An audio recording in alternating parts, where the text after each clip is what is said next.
Bueno, señores personeros, señoras personeras, funcionarios de las oficinas de control interno, funcionarios públicos de los diferentes territorios, doctora Laurita, que la veo que está conectada, ingeniera Imelda, ingeniero Sergio, Edwin, Joana, y todos los que están participando en este diplomado de actualización de Derecho Disciplinario.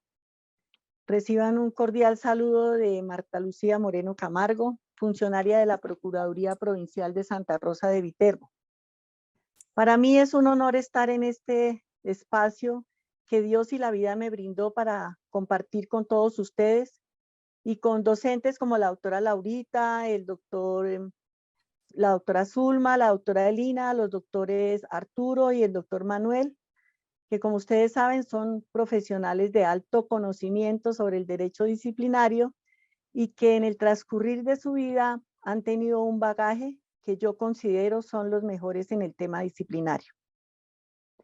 Y de esta forma poder transmitir humildemente los conocimientos que he adquirido a lo largo de más de 30 años como servidora de la Procuraduría General de la Nación, en cargos como sustanciadora, secretaria y profesional universitario.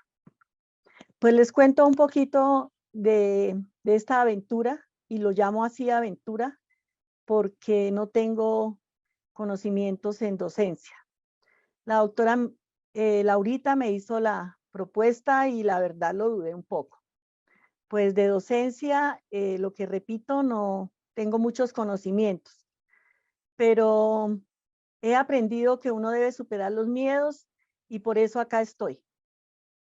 Desde ya les pido mis disculpas si no lo hago con lujo de detalles como lo harían ellos, pero reitero, humildemente daré lo mejor de mí para que el objetivo se cumpla, teniendo en cuenta que la práctica sí la tengo y la experiencia la tengo, pues en varias oportunidades he sido formadora de los que me han sucedido en el cargo de la Secretaría para llevar las riendas de la dependencia.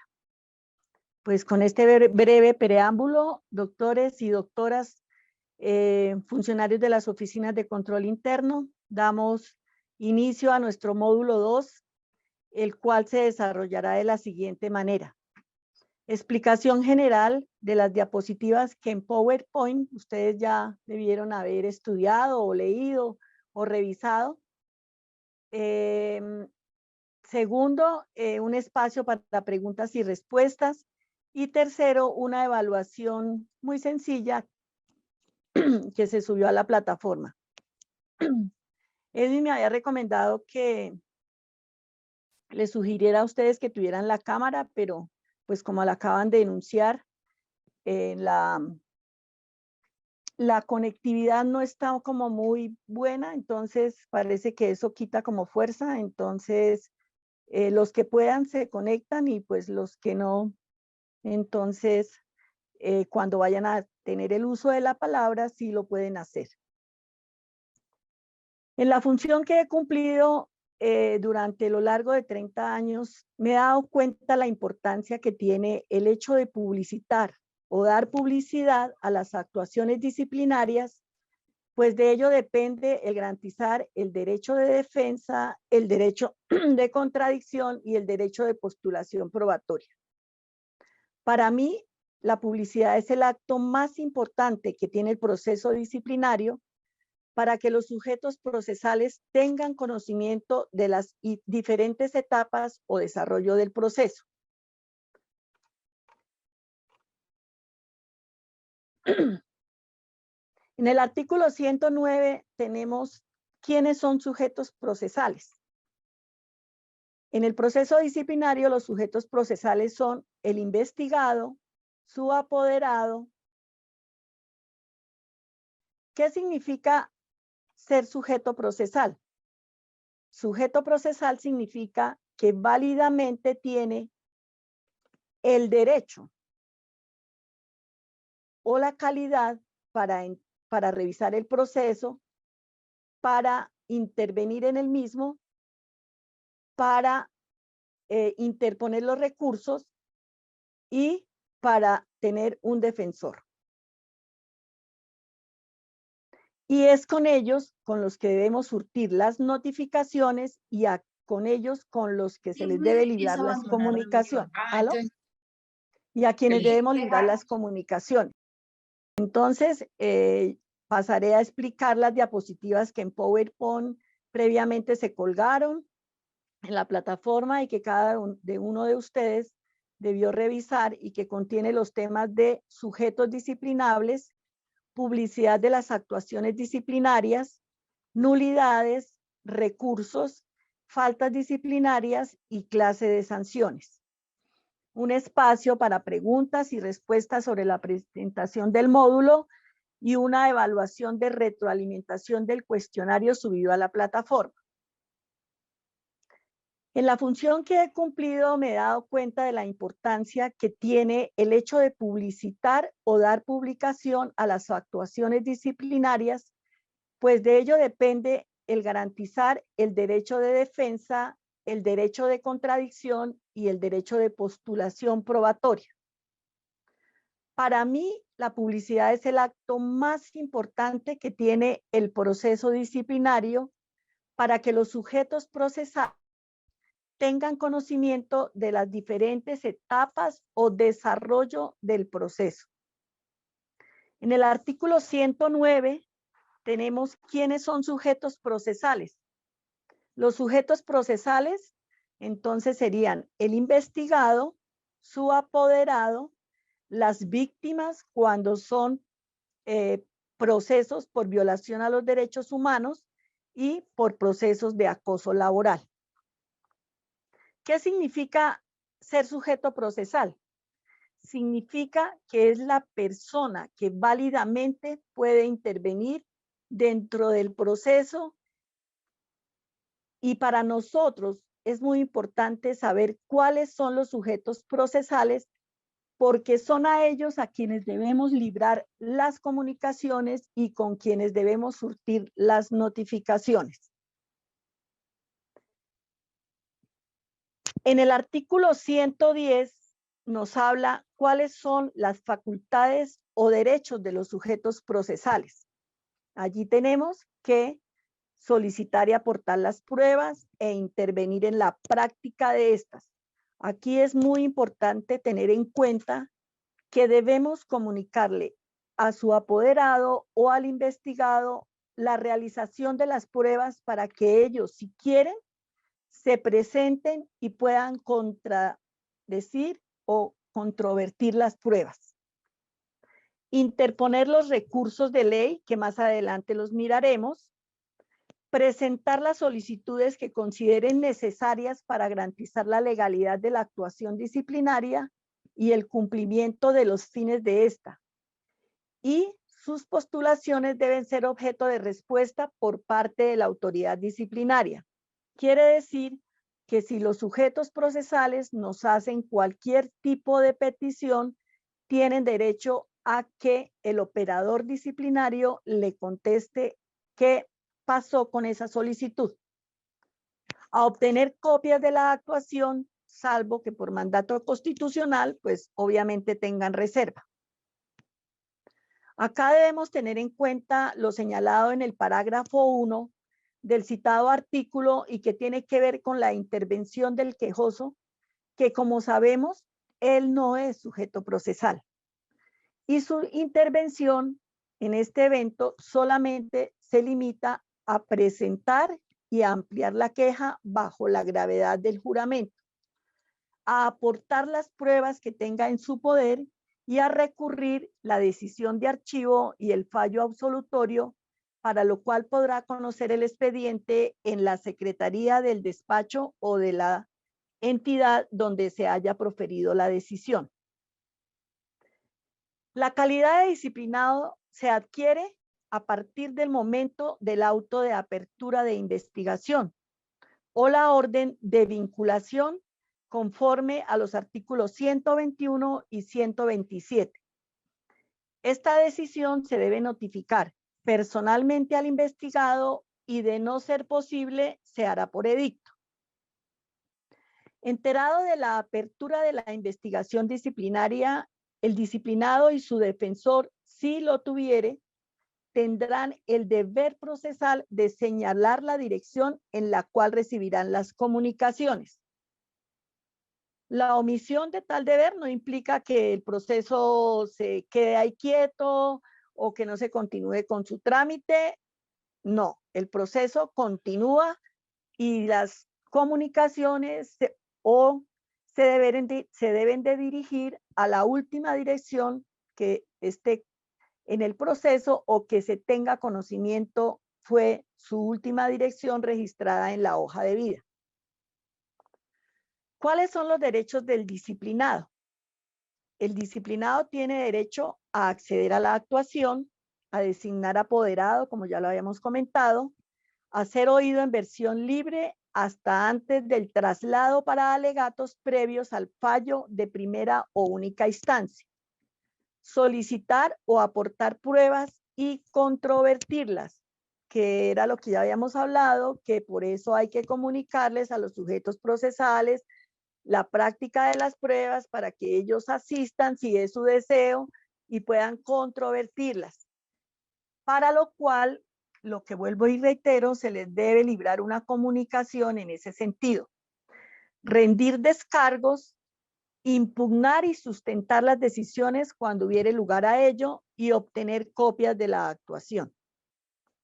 Presentar alegatos antes de la evaluación de la investigación, que esta es una figura nueva que aparece en el Código General Disciplinario. Antes no existía, ahora la incluyeron para que presenten los alegatos de conclusión o antes de la evaluación de la investigación y antes del fallo de primera instancia, pues esa sí existía.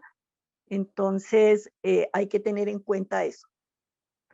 Por último, y para terminar este pequeño resumen de lo que son los sujetos procesales, recordemos que los defensores de oficio también pueden ser estudiantes de consultorio jurídico cuyos escritos deben ser supervisados por el director de consultorio jurídico de la universidad debidamente reconocida, o también de la Defensoría del Pueblo, quien ya debe de estar nombrando defensores públicos en el disciplinario. Entonces, iniciamos con nuestras notificaciones y nuestras comunicaciones. El artículo 120 nos muestra las diferentes formas de notificación. Estas serían la personal, por medios de comunicación electrónica, por estado electrónico, en estrados, por edicto y por conducta concluyente. ¿Qué es la notificación personal? La notificación personal es cuando acude la persona a notificarse. Se le libra la comunicación, se le cita para que comparezca y, como lo dice el término, personalmente se le está notificando la decisión. ¿Cuáles son las decisiones que se deben notificar personalmente? El auto de apertura de investigación, el de vinculación a la investigación, el pliego de cargos y su variación y los fallos de primera instancia o los fallos que se profieran, porque pues en el juzgamiento también el de segunda instancia. Entonces, una vez proferida la decisión, al día siguiente se librará la comunicación con destino a la persona que deba notificarse, que, como ya lo dije, si no aparece la dirección, entonces, si él no la ha suministrado, perdón, entonces se debe librar a la última dirección que repose en la hoja de vida. En la comunicación se le indicará la fecha de la providencia y la decisión tomada. Se entenderá recibida la comunicación cuando hayan transcurrido 5 días contados a partir del día siguiente a la entrega de la comunicación en la última dirección registrada. Si transcurridos 3 días hábiles al recibo de la comunicación, el disciplinado no comparece o no se hace presente, entonces por secretaría se fijará el edicto. Si la persona por notificar comparece al despacho, se le pondrá pues obviamente en conocimiento la providencia, previamente su identificación mediante cualquier documento idóneo, de lo cual se extenderá un acta en la que se dirá la dependencia de la cual salió la providencia, el número del radicado, el nombre del disciplinado, su identificación, el cargo que ejercía, la providencia que se notifica, y esta acta deberá firmarse por la persona que compareció, llámese investigado o llámese apoderado, y el empleado que haga la notificación. En materia de notificaciones, cuando se dice que cuando se haya hecho entrega de la respectiva comunicación, debe entenderse que es en la última dirección registrada en la hoja de vida y que aparezca dentro del proceso. Notificaciones electrónicas. Las notificaciones electrónicas deben notificarse, las decisiones que deban notificarse personalmente podrán ser enviadas a la dirección o al fax que suministre el sujeto procesal.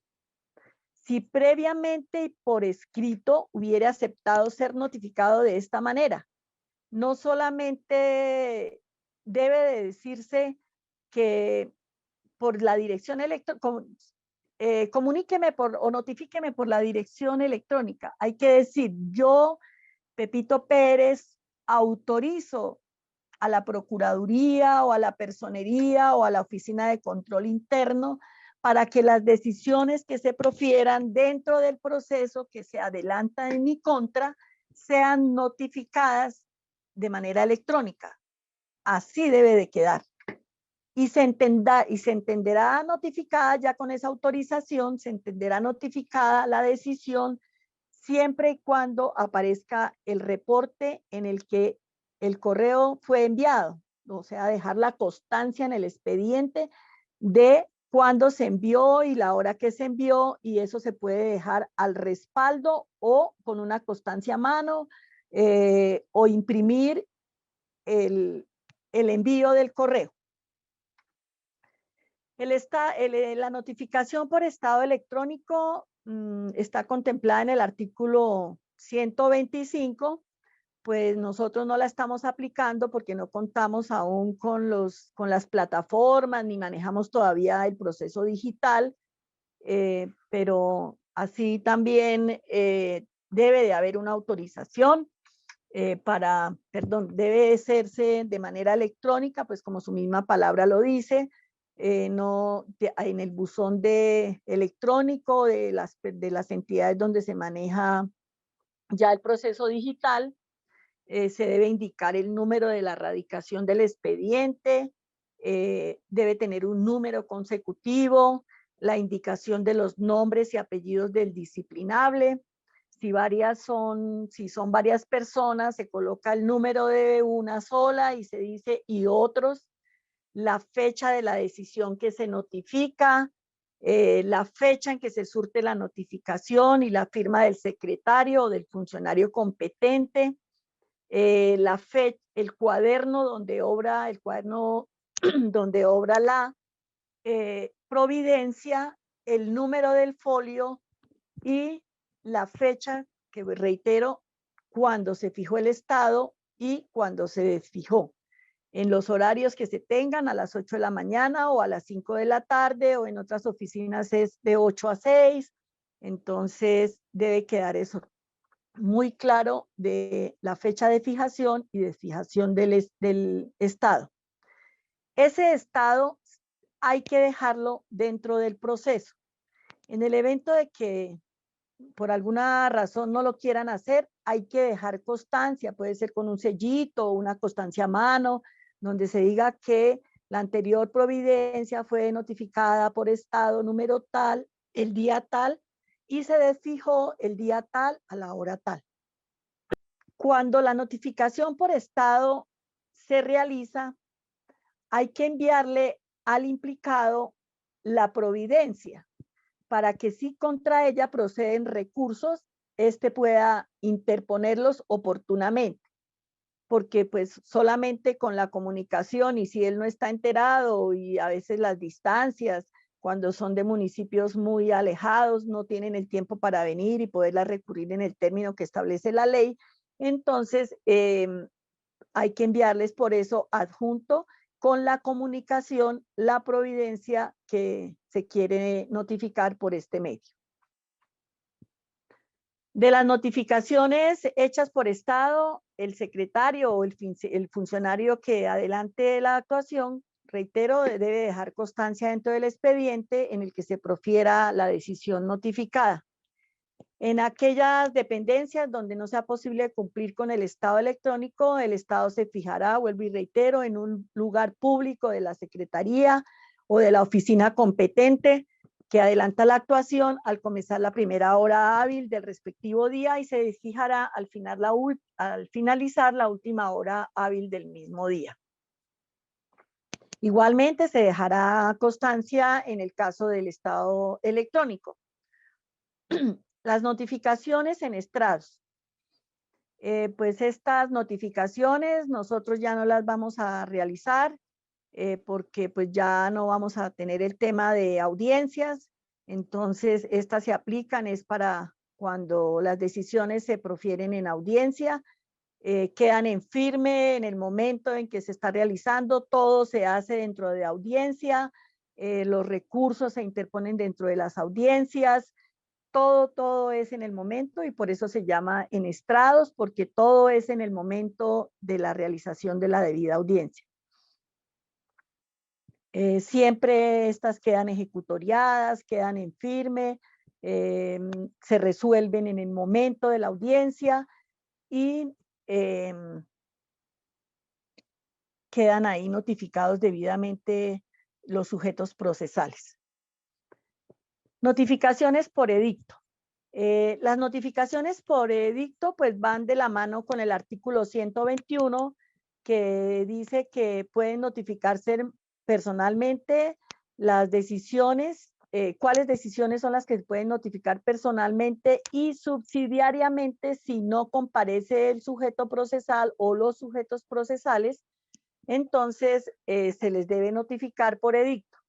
Entonces reiteramos el auto de apertura de investigación, la vinculación a la investigación, el pliego de cargos y su variación y los fallos. Esta notificación, como lo decíamos anteriormente, es subsidiaria de la notificación personal y no debemos confundir la comunicación con la notificación, porque la comunicación es donde enteramos al sujeto procesal o a los sujetos procesales qué decisión salió. ¿Para qué? Para que comparezca a la dependencia y se notifique personalmente. Pero si no lo hace, pues simplemente el secretario pues deja transcurrir el término que establece la ley, que son de los 5 días, y fija el edicto. ¿Qué debe contener el edicto? El edicto debe contener la dependencia que está notificando, el nombre del implicado, la fecha, el cargo que estaba ejerciendo, la decisión que estoy notificando, la identificación del sujeto procesal y la fecha en que fijo el edicto y lo desfijo. Entonces, una vez tenido esta fijación de este edicto que se debe hacer en las carteleras de las oficinas, entonces, y se debe notificar por 3 días, entonces se deja vencer el término. Igualmente hay que dejar constancia en el expediente de el edicto y de la fecha de fijación y de la fecha de desfijación. ¿Qué pasa si estoy fijando un edicto y comparece, tengo ya fijado el edicto en cartelera y comparece uno de los sujetos procesales? pues simplemente si no se encuentra en firme o ejecutoriado, entonces tengo que notificar personalmente a la persona que haya, al sujeto procesal que haya concurrido, sea investigado o sea disciplinado. Y se deja constancia que el presente edicto no había cobrado ejecutoria y por eso se procede a notificar por edicto al sujeto procesal que se haya presentado.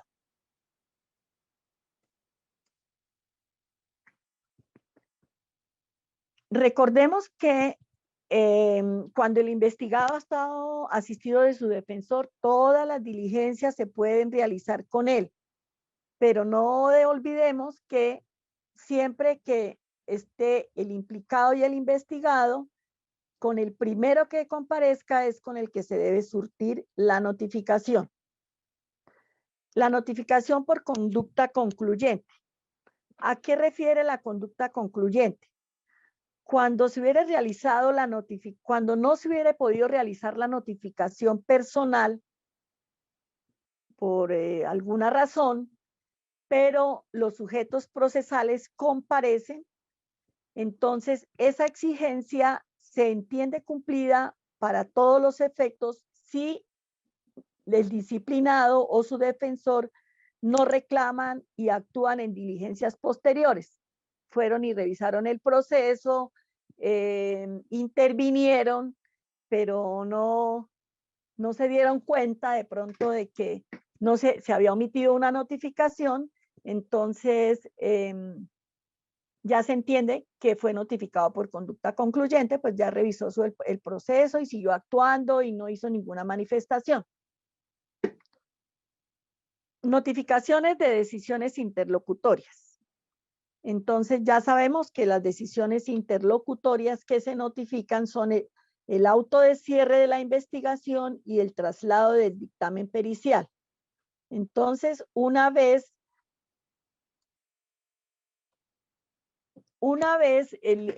librada la comunicación con destino a la persona que deba notificarse, en la que se le indicará la fecha de la providencia y la decisión tomada.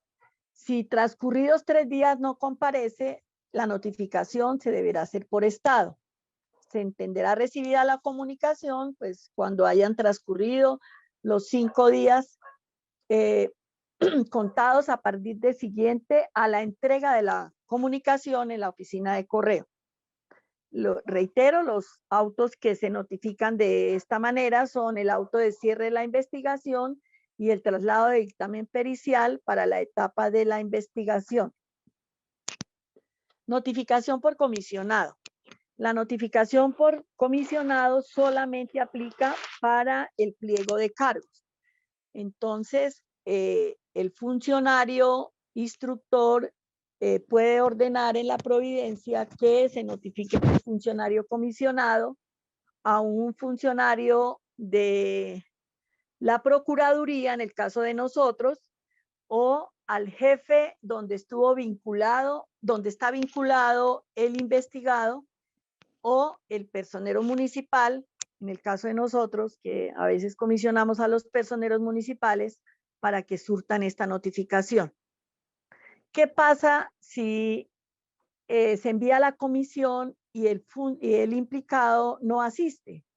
Entonces, ¿qué debe hacer el funcionario que fue comisionado para esta notificación?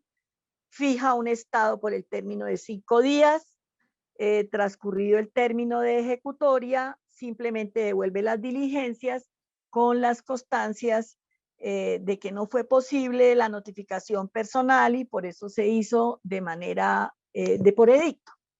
Entonces, ya lo que explicamos anteriormente, el edicto debe contener la dependencia donde se está, la entidad de que está notificando, personería municipal, oficina de control interno, oficina de control interno, no, personería municipal o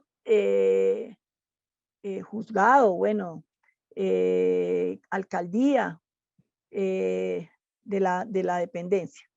La fecha, el número de erradicación, el cargo del investigado, la decisión que se está notificando, la identificación del implicado y debe ser suscrita por el funcionario que hace esta diligencia.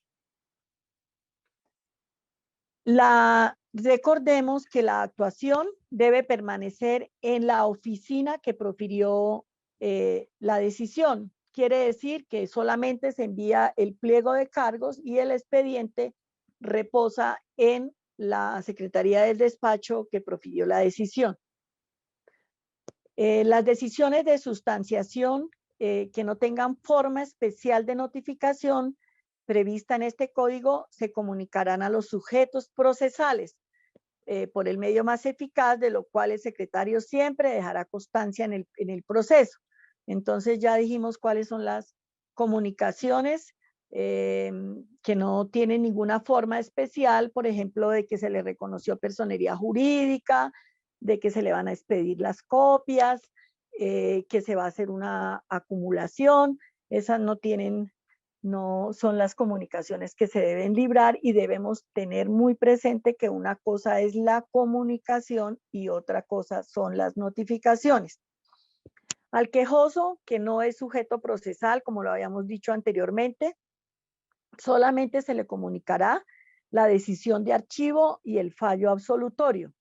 Y se entenderá, pues, cumplida la comunicación cuando hayan transcurrido 5 días a partir del día siguiente de la fecha de la entrega de la comunicación en la última dirección registrada, sin perjuicio de que se haga por otro medio más eficaz, de lo cual se dejará constancia. Recursos. Recordemos que dentro del proceso disciplinario existen 3 clases de recursos ordinarios: el de reposición, el de apelación y el de queja.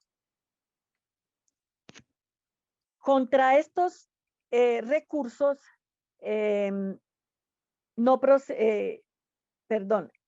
contra las decisiones de simple trámite no proceden recursos.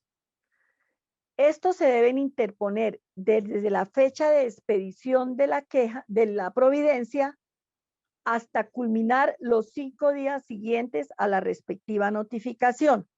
Estos deberán ser sustentados debidamente, presentarlos oportunamente y, si no, el operador disciplinario deberá declararlos desierto.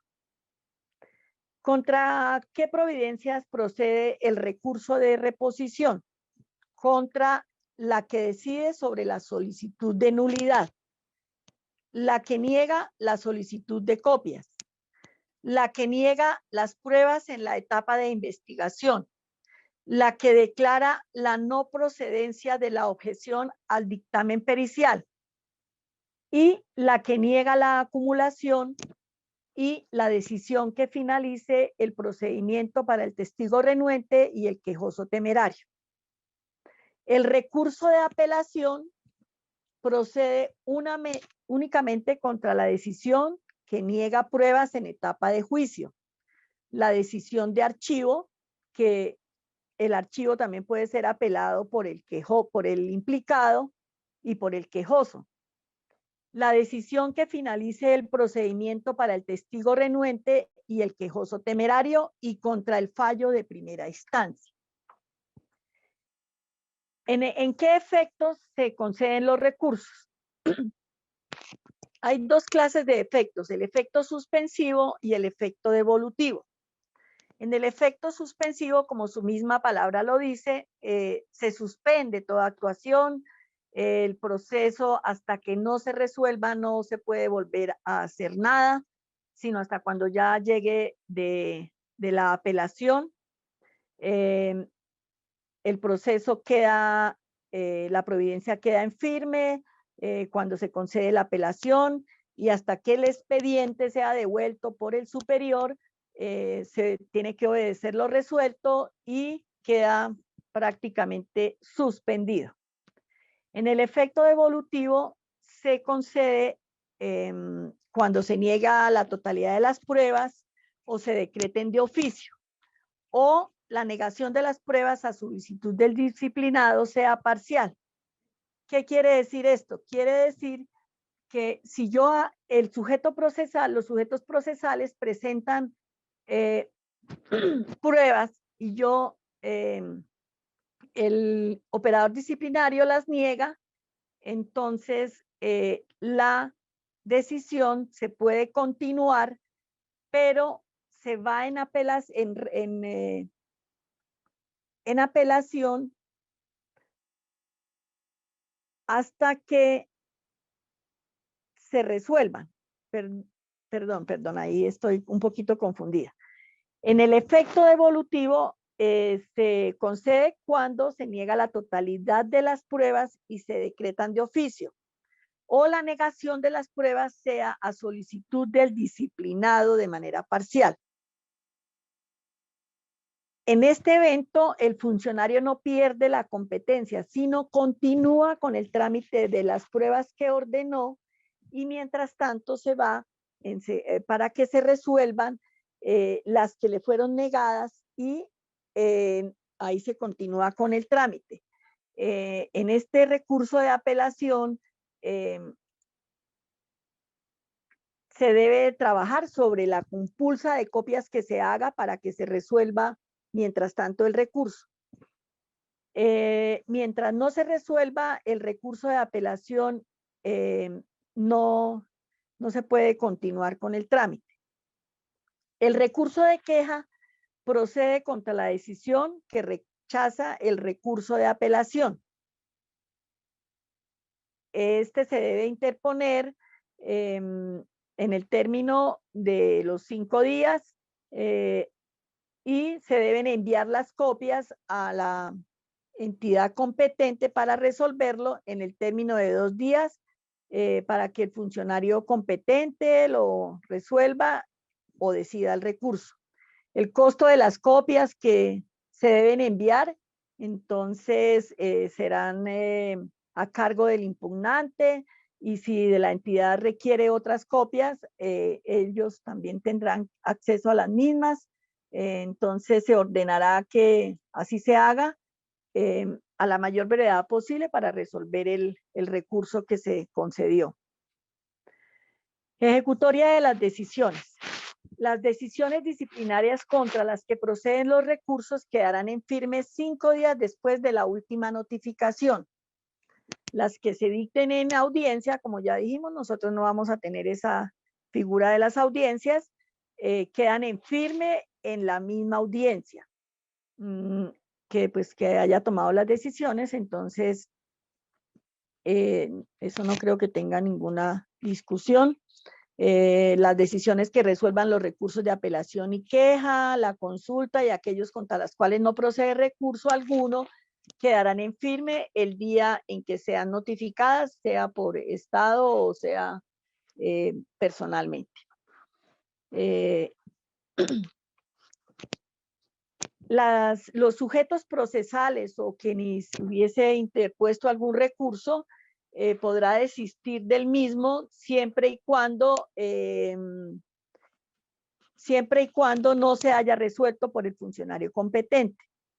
Y por último tenemos el recurso extraordinario de revisión, que es una figura nueva que se está dando en el proceso disciplinario y pues se consagra como la atribución de las funciones jurisdiccionales que se le concedieron a la Procuraduría General de la Nación, y este es un tema que será tratado con más detalle en otro módulo. Sí, entonces pasamos a las nulidades. Encontramos que dentro de la ley 1952 del 2019 está reglamentada todo el trámite y resolución de las nulidades, ya sean planteadas por el sujeto disciplinable o que de manera oficiosa sean decretadas por la autoridad disciplinaria. Esto no lo teníamos en la ley 734, que nos remitía en cuanto a los principios al Código de Procedimiento Penal. Como lo digo, el tema está contemplado en el artículo 202 a 207 de la ley 1952 y tenemos que son causales de nulidad las siguientes. la falta de competencia, la violación del derecho de defensa, la existencia de irregularidades sustanciales que afecten el debido proceso. Entonces, esas son las causales de nulidad. Su trámite es muy ágil, debe resolverse la solicitud a más tardar dentro de los 5 días siguientes a la presentación, y contra esta decisión procede el recurso de reposición.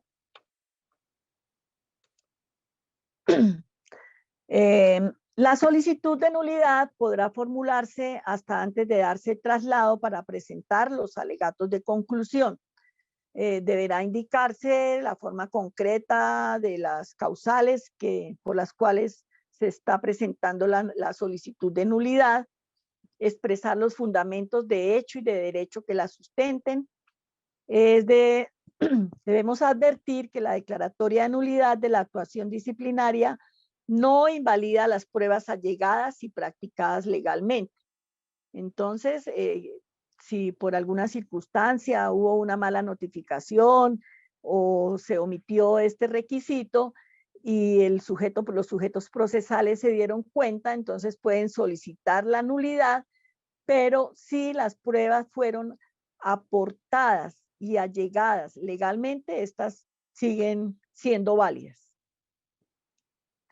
En cualquier estado de la actuación disciplinaria, cuando el funcionario advierta que haya una causal de nulidad, así lo debe de declarar, y contra esa providencia no procede recurso alguno. Esto es ya cuando el instructor se dé cuenta que hubo una causal de nulidad, entonces así lo deberá de declarar, y lo que vuelvo y reitero, no procede ningún recurso. Pues bueno, ya con esta breve intervención terminamos el tema de las comunicaciones, de las nulidades, de los recursos, y si hay, no sé si de pronto quieran intervenir para hacer alguna pregunta, o están claras lo que se dio, lo que se explicó en este módulo, y si no, continuamos ya pues hablando un poquito de faltas disciplinarias y de clase de sanciones.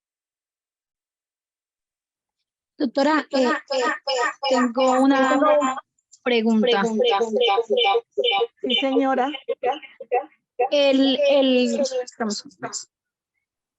Tenemos que el quejoso no es sujeto procesal, ¿cierto? Sí, señora. Entonces, ¿qué se puede hacer en el evento de que tengamos un quejoso complicado? Obviamente, digamos que se hace necesario en algunos casos, digamos, la intervención de él para ampliación y ratificación de la queja, y resulte un quejoso inclusive pues peligroso para la integridad personal del funcionario. Obviamente, pues si vamos a presentar un impedimento va a ser negado porque no es sujeto procesal. Entonces, en ese caso, ¿cuál es el mecanismo para nosotros no tener esa conexión o ese contacto con ese quejoso para no seguir? Pues, por ejemplo, es importante para el caso, digamos, la ampliación de la queja, pero pues, digamos, como le digo, representa un peligro para el funcionario. Sí, pues doctora, yo diría que cuando él presente la queja, su merced inmediatamente le informa que la intervención de él únicamente se limita a presentar la queja, a aportar las pruebas que tenga en su poder y a recurrir la decisión de archivo o el fallo absolutorio. Entonces, teniendo eso claro, él no puede intervenir. Doctora, es que digamos que tengo el caso particular de un quejoso que presenta muchas quejas y él las presenta a correo electrónico. Sí. Ha presentado tutelas y bueno, pero entonces digamos muchas de esas quejas sí se requiere la ampliación de la queja, sí se requiere, Sí. pero pues digamos que aparte de eso hay un denuncio penal contra ese quejoso por amenazas contra el funcionario. Entonces, obviamente si se presenta el impedimento no va a prosperar por no ser sujeto procesal. Sí, señora, Entonces, correcto. si voy a hacer ampliación de queja, pues también va a ser un peligro. Entonces no sé qué se podría hacer ahí. Pues iniciar un proceso por quejoso compulsivo. No, pues la verdad sí, ya cuando ocurren amenazas y eso sí tendría que de pronto estar acompañada de policía, digo yo, cuando lo vaya a ratificar, eh, y advertirle en la diligencia de ratificación, que es bajo la gravedad del juramento, de cuáles son los derechos que él tiene, de solamente presentar la queja, ampliarla y recurrir la decisión de archivo y el fallo absolutorio. No sé si la doctora Laurita me quiera de pronto colaborar en ese tema, ya como es un poco más serio por la cuestión de las amenazas. ¿Qué, Martica? Doctora Laurita.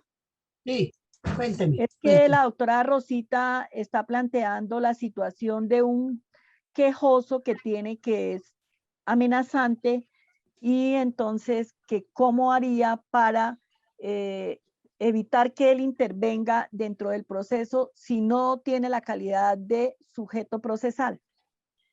Ah, bueno, sí, lo que decía Martica, de complemento un poquito porque lo que decía Martica está bien. Pero en cuanto a esos quejosos compulsivos que llamamos, desde el inicio de la actuación, se le debe hacer saber que él no es sujeto procesal. Entonces, cuando empiecen a solicitar o a pedir información, le deben citar lo que dice el artículo 110, 109 y 110. Porque era, en esta oportunidad, el parágrafo del 110, ahí ya es expreso que dice la intervención del quejoso que no es sujeto procesal. Entonces, desde el inicio, cuando esas personas empiecen a solicitar y a estar, mejor dicho, queriendo saber qué paso se dio o qué se hizo, entonces hay que decirle, mire, usted no es sujeto procesal, esto no es un litigio de partes. Acá es el Estado contra el servidor público. Usted ya hizo lo que tenía que hacer, que era poner en conocimiento la situación que usted, considera que es irregular. Ya no tiene que hacer más nada. Y nosotros tenemos unas leyes que debemos cumplir y la ley nos dice a quién le debemos notificar las actuaciones. Y muy claramente dice que a los sujetos procesales. Y usted no es sujeto procesal. A usted solamente se le debe comunicar la decisión de archivo y la de fallo absolutorio. Porque curiosamente, la ley, a pesar de que usted no tiene la condición de sujeto procesal, sí lo faculta para que interponga recurso frente a esas dos decisiones. Y hay que transcribirle las normas porque empiezan a pasar memoriales, empiezan a pasar solicitudes. Entonces, desde el inicio hay que hacerle entender a esa persona que no es sujeto procesal y que como tal no podemos estarle dando información porque la actuación disciplinaria tiene reserva.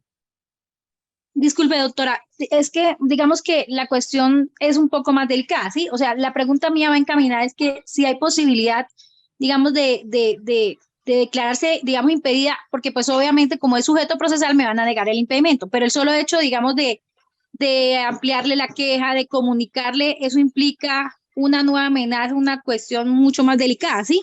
Entonces no hay forma de declararse impedida, así no sea sujeto procesal, no la hay. No hay ninguna causal de impedimento. No la hay en ese sentido. Doc, disculpe, sí, es que cuenta que es que tú tienes amenaza para que pronto ellas te orienten específicamente al caso. Sí, Doc, eso es a lo que hace referencia la doctora Rosa. Y ese es el pan de cada día, disculpe que me intervengo así, de todos nosotros en las oficinas, donde no solamente tenemos quejosos compulsivos, sino personas que nos amenazan de forma directa, y nosotros muchas veces tenemos que recurrir hasta temas policiales con cauciones, y yo si tengo una persona caucionada, ¿cómo hago para citarlo para que me amplíe o me ratifique la queja? Si yo tengo una caución y la persona me puede agredir, puede afectar en mi integridad en el momento que yo esté realizando esa diligencia. Eso es lo que yo entiendo también de la doctora Rosa. Disculpe, o sea, les voy a plantear el caso concreto como para que me entiendan. O sea, el señor me amenazó de muerte. Tengo el denuncio en la fiscalía, ¿sí? Aparte de todo, pues digamos que el señor ha agredido a personas, ha lesionado a niños, se han hecho consejos de seguridad inclusive con el departamento, pero pues obviamente pues yo hice la solicitud de impedimento, obviamente sabía que no me iba a prosperar porque no es sujeto procesal, pero pues él sigue ahí. O sea, cada vez que le comunico la decisión, mejor dicho, es peor, ¿sí? Cada vez que pienso en citarlo, obviamente, para decirle que le voy a ampliar la queja, pues obviamente voy a temer por mi integridad porque es una persona que ha agredido a personas, que ha lesionado a niños, que creemos que no está bien de la cabeza. Entonces, pues obviamente queda uno ahí, ¿qué hago? O sea, tengo el proceso, no puedo hacer nada. Y obviamente temo por mi integridad. Si esté con la policía, es una persona que dice que va a colocar una bomba, etcétera. O sea, es una cuestión delicada. A ver, doctora Rosita, mire, si la cuestión es así tan delicada, así no se encauce o no se subsuma en una causal de impedimento, usted sí podría solicitarle, en el caso de los personeros, a la Procuraduría para que asuman por poder preferente frente a la situación delicada en el manejo de la actuación con el quejoso. Ahora, no necesariamente yo tengo que llamar al quejoso a ampliar la queja. Eso no es un paso que la ley diga que es un paso de... Ya, es cuando yo tenga dudas, pero si del escrito de queja yo puedo hacer una actividad probatoria para investigar el hecho que se pretende hacer, no tengo por qué estar llamando al sujeto, al quejoso, y menos si es un quejoso compulsivo o peligroso. Pues yo solicité... Perdón, doctora Laurita, ¿y en ese evento no se podría hacer virtual? De pronto la ampliación de la queja de manera virtual. No, pero yo pienso que esas personas que son así no deben tener ni siquiera medios tecnológicos, pienso yo, o no los sabrán manejar. No, y es que así sea virtual, el problema es cuando uno sale de la oficina, doctora. O sea, no, digamos que yo entiendo a la doctora Rosa en el sentido de que ella lo tiene que asumir, ¿sí? Entonces, independientemente de que sea virtual o sea de manera personal, realmente presencial, digamos que la amenaza se mantiene. En ese orden de ideas sí sería mejor lo que dice la doctora Laurita, que es remitirlo a la Procuraduría para efectos también de proteger a la doctora Rosa. Sí. No, yo he hecho reuniones con la Procuraduría Provincial, con la Procuraduría Regional, inclusive con la Gobernación, porque en algunas oportunidades el señor me perseguía, o sea, la cuestión era delicada. Pero no, o sea, todo pues me lo entonces, doctora Rosita, mándeselo a la Oficina de Control Interno Disciplinario. Que usted tiene el poder preferente frente a la Oficina de Control Interno Disciplinario. Pues sí. Dale, Martica. Bueno, entonces estábamos con el tema de que si hay más preguntas sobre las notificaciones, sobre las comunicaciones. Doc, sí, una pregunta pequeñita. Y no, es que algo que sucede todos los días cuando nosotros enviamos la comunicación para realizar posteriormente la notificación personal, las personas nos llegan escritos en donde autorizan a notificar en la dirección tal y en el correo electrónico. Nosotros tomamos ¿cuál por prelación? ¿La dirección de correo postal o la dirección de correo electrónico para notificar? Pues nosotros, para ser más garantistas, y es lo que hacemos en la práctica, la enviamos tanto al correo electrónico como a la dirección suministrada físicamente. Entonces, pero si él le dice autorizo únicamente para que me notifiquen por correo electrónico, así se debe hacer. Pero si suministra las dos, y lo que le digo, para ser como más garantista, lo hacemos porque a veces la gente no está mirando diariamente los correos que le llegan, o si son personas del campo, de veredas y todo eso, ellos solo hasta cuando bajen al pueblo por ahí miran los correos. Entonces los enviamos a ambas partes, por el 472 y por el correo electrónico. Obviamente dejando la constancia del envío.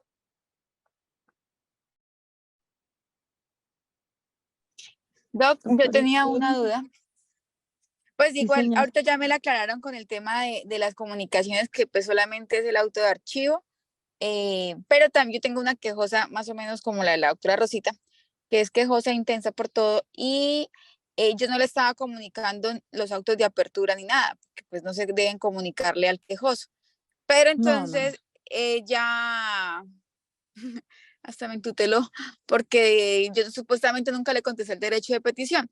Entonces, en ese orden de ideas, yo lo que hice fue pues contestar en la tutela de que efectivamente no, pues como no sé, la norma no me decía que tenía que comunicarlo, sin embargo, pues yo hice un oficio, o sea, digamos, le contesté diciéndole que efectivamente, de acuerdo a su escrito tal, pues se había aperturado indagación previa, pero pues no sé hasta qué punto yo pueda hacer eso, o sea, porque es que no, pues la norma no me dice que yo tengo que comunicarle al quejoso la apertura ni de indagación ni de investigación. Doctora Sandra, lo que pasa es que como hay de por medio un derecho de petición, entonces No, debemos darle una no respuesta. era un derecho de petición, o sea, ya pasó el escrito como que, o sea, pasó un escrito y dentro del escrito pues de la queja, no era un derecho de petición. Pero lo Entonces, hizo pues yo con mediante ese un derecho escrito de fue que petición. aperturé. Doctora No, Sandra, no, doc, ¿no? Entonces, ¿por qué me habla su merced que un no, derecho de mi doc, petición? no, solo el escrito y ahí en el escrito era toda contra el funcionario. Entonces, Perdón, no le entendí lo último. porque ya me entuteló, es que ya me entuteló diciendo que yo no le había, o sea, ella sí lo asumió como si fuera un derecho de petición, o sea, como si yo tuviera que Ujú, darle respuesta porque ella la queja, digamos, se hacía cuestionamientos de por qué, explíqueme por qué tal cosa, pero pues sí, obviamente no era ni siquiera contra mí las preguntas. Entonces, yo con ese escrito fue que aperturé la indagación y pues está en curso la indagación. Entonces, dentro de la tutela, ella me tuteló fue porque para ella sí era un derecho de petición esa queja, o sea, era una queja 2-1, queja con derecho de petición. Entonces ella sí. entuteló y yo pues le contesté al escrito, yo hice una Pues, doctora Sandra, nosotros lo que hacemos en la oficina que ocurre con mucha frecuencia es lo siguiente, allá nos llegan quejas no que dice que considero, derecho de petición, queja. sí, ella lo consideró como un derecho de petición queja, exactamente, pero lo que yo digo es, Así, señora, señora. no, lo que yo digo es que yo no, o sea, que si de ahora en adelante me tocará entonces contestarle siempre que de acuerdo a su escrito, pues se le aperturó, o sea, como una comunicación, mejor dicho, Sí, comunicándole señora, que le así aperturé hacemos una. nosotros. Nosotros ahí en el despacho lo que hacemos es lo siguiente. Si vemos que dice una derecho de petición queja, nosotros lo que hacemos es contestarle a la persona que la suscribe que su queja será repartida con los profesionales universitarios de la dependencia y deberán ellos proyectar lo que en derecho corresponda. No les decimos más. Ni que se va a abrir indagación, ni que se va a abrir investigación, ni que se va a hacer un auto inhibitorio, nada, nada. Solamente les decimos que su queja fue sometida a reparto con los profesionales universitarios adscritos a la dependencia y Y desde la que oportunamente se le comunicará la decisión que se tome para que proceda a interponer los recursos que le asisten como quejoso.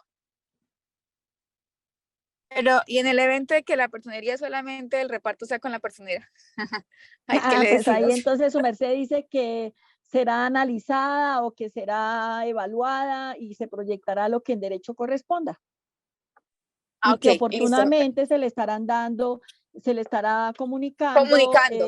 qué pasó Ajá. con el trámite de esa queja para que interponga los recursos que procedan, pues Ah, que en ok. ese evento pues es el recurso de apelación si sale un auto de archivo.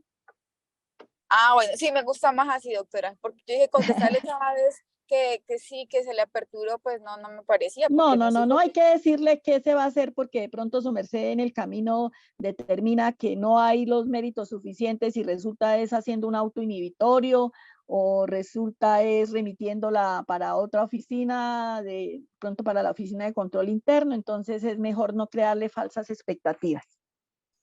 Martica, Doctora, muchas gracias. Sí, señora. Y en esa comunicación, mi doctora Sandrita, de una vez advertirle la calidad que tiene y a los derechos Ah, que tiene. sí. Sí, yo ya le había dicho, ya les había contestado a la doctora Rosita ese tema. Sí, entonces, ¿qué otras Doctora, preguntas? buenos días. Entonces, ¿qué otras Doctora, preguntas? buenos días. Buenos días, doctor Edwin. Buenos días.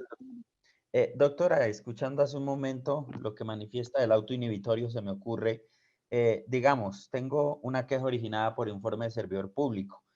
Sí. Determino en fase de evaluación que procede auto inhibitorio porque de pronto es confusa. Esta decisión es susceptible se la debo primero que todo comunicar al servidor público y es No, susceptible de no. recursos. Recordemos que las quejas de servidores públicos o de funcionario público, esas no se deben de comunicar, porque ese es un deber que nos asiste a todos los servidores públicos de poner en conocimiento de las autoridades los hechos que consideremos son investigables. Entonces a ellos no se les debe comunicar nada. Y esa no es susceptible de recurso alguno, pero sí se le debe advertir que en el momento en que surjan nuevos hechos que permitan o que deban de desarchivarse la actuación, se desarchivará. Es decir, simplemente le puedo comunicar eso, que en el momento que surjan nuevos hechos que de pronto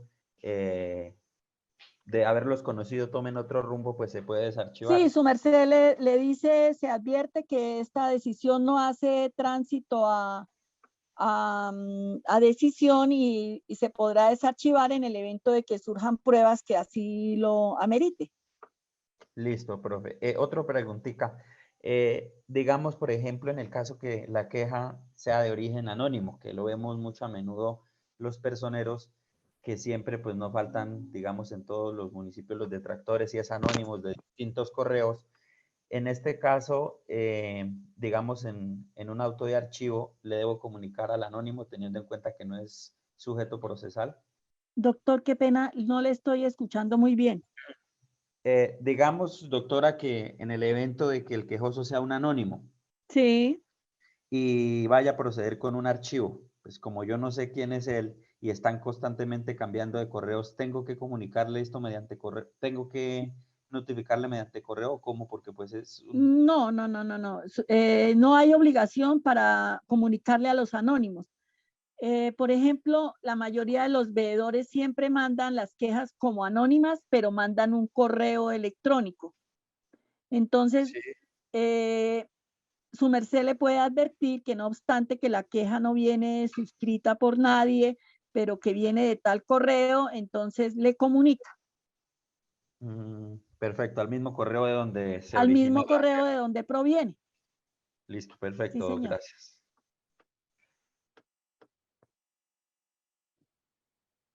¿Alguien más? ¿Tiene preguntas? Doctora, buenos días. Buenos días, doctora Carolina. Para hacerle una pregunta, el auto que niega la nulidad, ¿cómo se notifica si las notificaciones de las decisiones interlocutorias solo dice que son para el auto de cierre de investigación, traslado para alegatos precalificatorios y el dictamen pericial? Y la personal dice autos de apertura, de vinculación, pliego de cargos y los fallos, pero como contra el auto que niega la nulidad procede el recurso de reposición, entonces, ¿cómo se notifica ese auto? Ese auto se notifica por estado, porque recordemos que como procede es el recurso de reposición, entonces pues ya no habría nada más que, y el de reposición obviamente lo resuelve es el instructor, el funcionario instructor, entonces ya no procedería ningún recurso. Listo, doctora, muchas gracias. Sí, señora. ¿Alguien más desea hacer preguntas?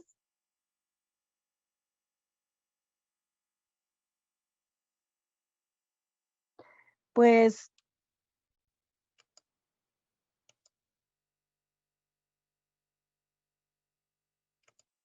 damos 5 minuticos a ver si de pronto alguien se anima a preguntar alguna duda que tenga y si no, entonces continuamos con las faltas disciplinarias.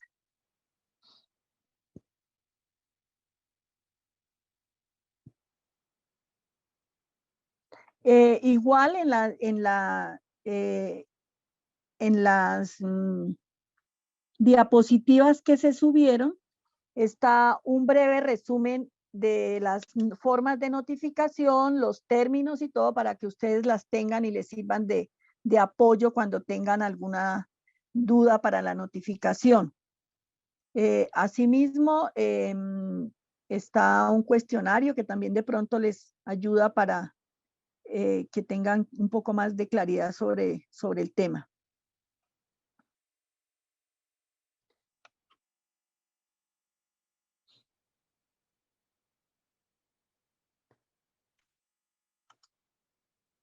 Pues en vista de que no hay más preguntas, entonces pasamos a las faltas disciplinarias. Entonces decimos que las faltas disciplinarias en el proceso disciplinario pueden ser por acción y por omisión, de acuerdo al artículo 27, o con ocasión de la extralimitación de sus funciones, cuando se tiene el deber jurídico de impedir un resultado, no evitarlo, pudiendo hacerlo o producirlo. Este tema creo que va a ser más adelante, no sé. Entonces, pues simplemente me limito a leerlas y que son, cómo son la clasificación de las faltas, que pueden ser gravísimas, graves, leves, las faltas que el legislador agrupa los tipos disciplinarios de ejes temáticos. Entonces ahí están señaladas en el artículo 52 a 65. Y las faltas cómo pueden ser, entonces que gravísimas, las faltas relacionadas con la acción de repetición, las faltas relacionadas con la salud pública, los recursos naturales y el medio ambiente, faltas relacionadas con la intervención en política, faltas relacionadas con el servicio, la función y el trámite de asuntos oficiales, faltas relacionadas con la moralidad pública. Y en ya en el artículo 67 vemos cuáles son las faltas graves y leves, que eso pues no creo que tenga así mayor discusión. Y en esto de los criterios para imponer la sanción, entonces decimos que aquí sí en la ley incluye, o mejor, separa. Entonces decíamos que los criterios para determinar la gravedad o levedad de las faltas están contempladas en el artículo 47 y los criterios en el artículo 47. Entonces tenemos las clases de sanciones también, que no creo que tampoco pues haya mucho que decir de las, porque están ahí muy claras. Entonces podríamos ahí solamente revisarlas.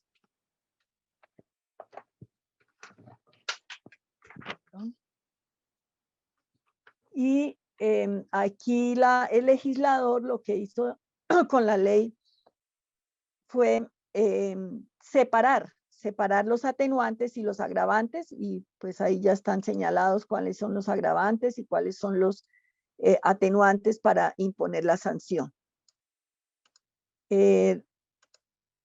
No veo que eso no hay mayor explicación, teniendo en cuenta pues que todo eso es ahí muy taxativo. Ahí también se les colgó las sanciones, las clases de sanciones y a qué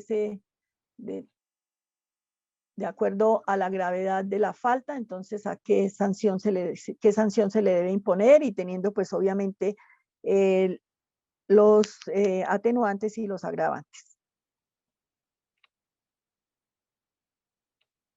Por último, entonces, recordarles que el edicto en la notificación, en el pliego de cargos, no sustituye la notificación, porque esta notificación se hace con el defensor que se le haya nombrado al investigado, llámese funcionario de la Defensoría del Pueblo o un estudiante de consultorio jurídico de una universidad debidamente reconocida. Entonces, no sé si tengan alguna otra pregunta.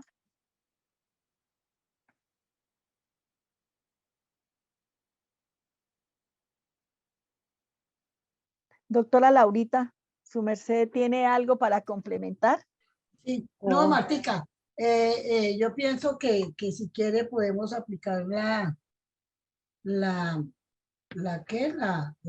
evaluación para complementar en cuanto a lo de las faltas, pues que viene la misma clasificación que venía en la ley 734 y hay unos criterios.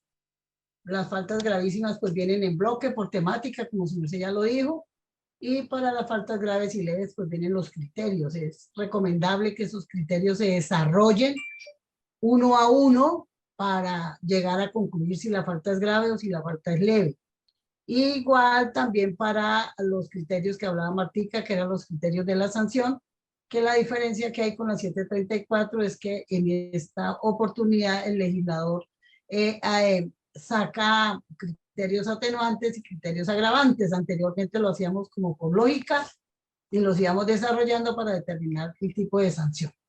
Yo pienso que ahí pues no hay ninguna novedad. La novedad es que las faltas gravísimas están agrupadas en temática y para las graves y las leves hay unos criterios, como igual anteriormente lo hacíamos. Eso en cuanto a lo que nos compete a nosotros, porque eso lo debemos aplicar en la formulación de cargos. Y ya como para tener conocimiento en las sanciones, también hay unos criterios que se aplican y están divididos en lo que favorece y lo que no favorece al disciplinado. No sé, Martica, si de pronto quiera que se practique ahorita la evaluación en cuanto a lo de notificaciones y comunicaciones, y se da un receso y su merced pues terminamos con el tema de recursos.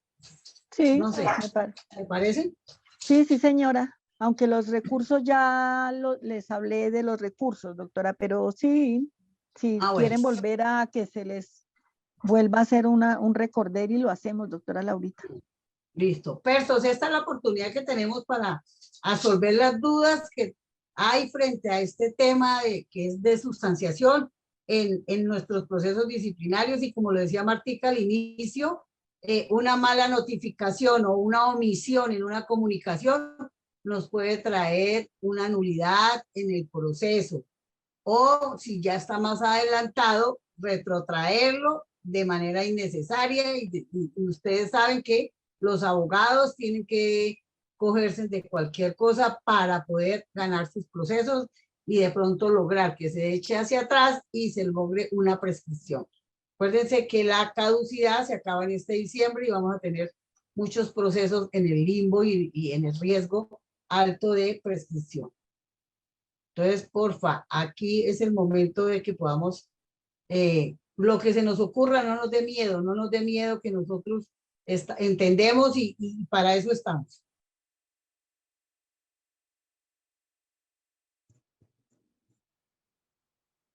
Listo, entonces haremos un receso hasta las 10 de la mañana, doctora Laurita.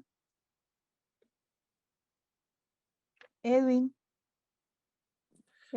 Sí, señora, pues no sé si ellos van a responder Oh, yo sugiero, no evaluación. sé si ustedes consideren, respondemos la evaluación y mejor continuamos y así salimos de pronto si el tema se termina antes para también terminar, no sí, sé qué opinan. sí, ya el tema termina ahí porque pues. Ah, perfecto. Entonces, Doc, si quieres, resolvemos la evaluación y de una vez la retroalimentación y ya terminaríamos, ¿no te parece? Listo, sí, me parece correcto. Gracias. Listo, sí, así Martica, hágalo. Bueno, entonces lo resuelven ustedes y si hay alguna duda, entonces lo retomamos ahorita en unos 20 minuticos para que resuelvan el cuestionario. Sí, a las 10. Perfecto, gracias. A las 10 y a las 10 retomamos para Retroalimentar la evaluación. Sí, Gracias, señora. perfecto. Bueno, sí, señora. Espero que con esto se haya aclarado muchas dudas que se tenían al respecto. Y recordemos, los recursos ordinarios en el proceso disciplinario son el recurso de reposición, apelación a queja, que el quejoso no es sujeto procesal, que el recurso extraordinario se presenta en el término de 30 días, que las decisiones quedan en firme 5 días después de la última notificación, que el quejoso no es sujeto procesal y que las notificaciones son personal, edicto, estado, estrados y por conducta concluyente. Que la única decisión que se puede notificar por funcionario comisionado es el pliego de cargos. Entonces, con estas breves explicaciones, damos por terminado este módulo. Cualquier cosa estoy pendiente. Si tienen alguna duda, con todo gusto y con todo el cariño y con los brazos abiertos, los estaremos esperando en la Procuraduría o por el WhatsApp o por un correo electrónico, y estamos pues obviamente para servirles. Muchas gracias por su participación, muchas gracias por estar muy atentos y muy activos en el desarrollo del tema, y espero verlos pronto, que tengan un feliz fin de semana, que descansen, porque sé que no es fácil un sábado dedicarse uno a estos temas, porque obviamente es el sacrificio de la familia, entonces, pero todo sea por una buena causa. Mil y mil gracias, doctora Laurita. Nuevamente le reitero mis agradecimientos por motivarme a desarrollar este tema, por ser la gestora, por ayudarme a superar mis miedos. Dios la bendiga siempre por donde quiera que vaya, y a la ingeniera Imelda y a todos sus colaboradores, al equipo de apoyo técnico, muchísimas gracias. Sé que sin ellos de pronto no se podía haber hecho una presentación tan buena, pero ellos son excelentes y lo hacen con lujo de detalles. Entonces, muchísimas gracias, que descansen y en otra oportunidad nos veremos. Bueno, Martica, de verdad, un aplauso, mi Marti.